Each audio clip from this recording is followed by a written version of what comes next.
They are giant mammals that live in the ocean but must have air to breathe. They can consume over 5,000 gallons of air per minute and can weigh up to 300,000 pounds. Their tongues alone can weigh as much as an elephant.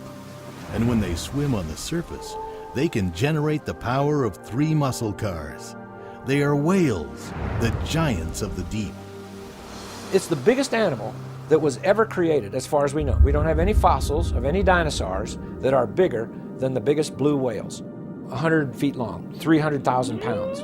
The tongue can weigh as much as an elephant. You might have 22 tons of blubber. I mean, we're talking tons, not pounds. But whales are not only massive in size, they are complex in their design. The humpback whale, which is the one with the big fins, those fins are like the ears on the elephants. Those fins act as air conditioners because the humpback is in shallow water, which is warmer, and then in deeper water, and it's going back and forth a lot. And so it has huge changes in temperature on its outside of its body.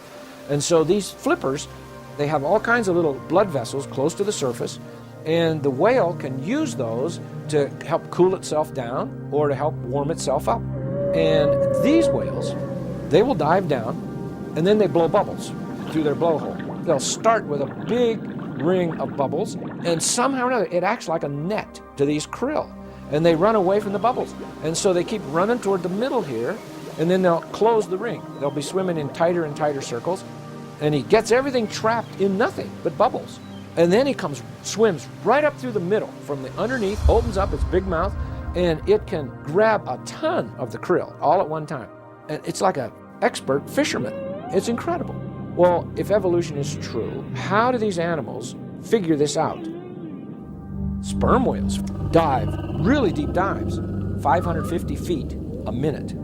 Let's say it's a 70-foot whale. You get an increase of 1 atmosphere about every 12 feet or so. And if he's 70 feet long, he might have 3 or 4 or 5 different amounts of atmosphere, of pressure on different parts of its body. And you would think that might just collapse the whale. But God built the whale so that it has different amounts of pressure on its blood vessels, and it has this powerful heart, which can weigh up to a ton, pumping this blood out through all these arteries and veins. And they can close off certain parts of their circulatory system so that maybe they need a little more inside pressure down here. If they're diving straight down, they can more or less direct the pressure inside their body more down here. And when they're on the bottom feeding, they can almost shut everything down except their tail and their brain and their heart, so they can eat and they don't burn a lot of energy while they're down there. Now, the sperm whale like to eat squid, giant squid, that are 40 feet long.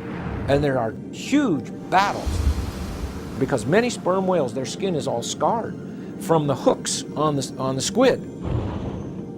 Whales are highly social and have a sophisticated communication device that can enable them to communicate over hundreds of miles. They send out a sound wave, they'll locate large pods of prey, pools or schools of prey, and then they can home in on them and find them. It's actually what we designed a lot of our early sonar off of. Evolution teaches that whales are really a land mammal that decided to go back into the ocean. God made whales so that when they breathe through their blowhole, they do not have any connection to their mouth. Now, we have a connection. Mammals have connections between the nose and the mouth. You can get a nose full of water and it can come down in your mouth. You can get stuff in your mouth, and as little kids, it's always coming out the nose. With a whale, how are they going to eat? They're going to have to open their mouth, and sometimes under large amounts of pressure, fill up their mouth to eat, so their mouth and their nose aren't hooked up.